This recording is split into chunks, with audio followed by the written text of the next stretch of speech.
रूस और यूक्रेन के बीच लगातार बढ़ते तनाव ने तीसरे विश्व युद्ध की आशंका को और बढ़ा दिया है। लेकिन इस तनाव के बीच रूसी राष्ट्रपति पुतिन की सीक्रेट प्लेबुक सुर्खियों में है। क्या है ये प्लेबुक? क्यों इस प्लेबुक की चर्चा अमेरिका के विदेश मंत्री एंटनी ब्लिंकेन ने की? क्या इसी प्लेबुक में दर्ज है पुतिन का हर एक अगला कदम?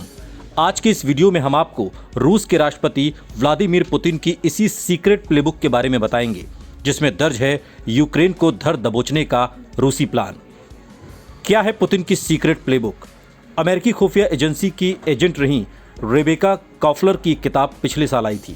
इस किताब का टाइटल था Putin's playbook, Russia secret plan of defeat America, यानी कि अमेरिका को हराने के लिए रूस का सीक्रेट प्लान।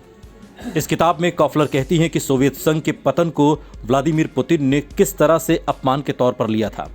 किताब में कॉफलर लिखती हैं कि पश्चिमी देशों के साथ युद्ध में पुतिन को ग्रेट पावर के रूप में स्थापित करना चाहते हैं। साल 1991 में जब सोवियत संघ का विघटन हुआ तो कई देशों ने जन्म लिया और इनमें संघर्ष भी हुए। इन संघर्षों में रूस बड़ी भूमिका में हमेशा खुद को देखता है। यही काम रूस ने डोनेत्स्क और लुहांस्क में किया।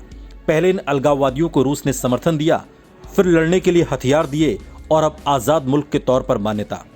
पुतिन की सीक्रेट बुक कहती है कि रूस का अगला कदम डोनबास को पूरी तरह से यूक्रेन से काटकर वहां भी अपनी सेना को घुसाना है, जैसा कि रूस ने डोनेत्स्क और लुहांस्क में किया है। पुतिन की सारी कोशिश यूक्रेन को युद्ध से पहले बिखेर देने की है। डोनबास को अलग करने की भूमिका पुतिन की सीक्रेट बुक में 2014 से ही तैयार हो रही है। तभी से रूस समर्थक विद्रोहियों का यूक्रेन के साथ संघर्ष जारी है। डोनबास में यूक्रेन की कार्रवाई को रूस ने हमेशा नरसंहार बताया है। सीक्रेट प्लेबुक ने जॉर्जिया को किया तबाह। पुतिन की सीक्रेट बुक में अमेरिकी वर्चस्व को खत्म करने का जो प्लान लिखा गया है, जिसकी शुरुआत यूक्रेन में नजर भी आती है, उसकी एक झलक 2008 में रूस जॉर्जिया में दिखा चुका है। यूक्रेन की तरह ही जॉर्जिया भी नाटो में शामिल होना चाहता था।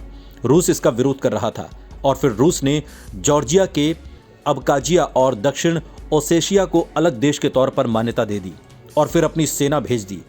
यही काम रूस ने यूक्रेन में भी किया है। सीक्रेट प्लेबुक में क्या है अगला प्लान?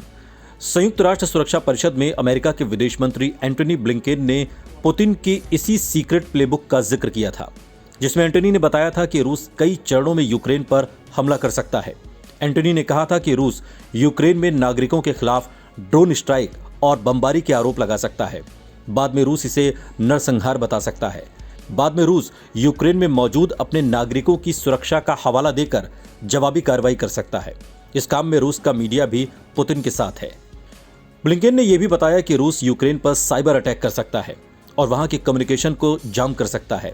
इसके बाद रूसी टैंक और सैनिक राजधानी कीव समेत पहले से तय किए गए यूक्रेनी ठिकानों पर हमला करेंगे। यूक्रेन की 70 से ज्यादा सरकारी वेबसाइट्स पहले ही हैक हो चुकी हैं।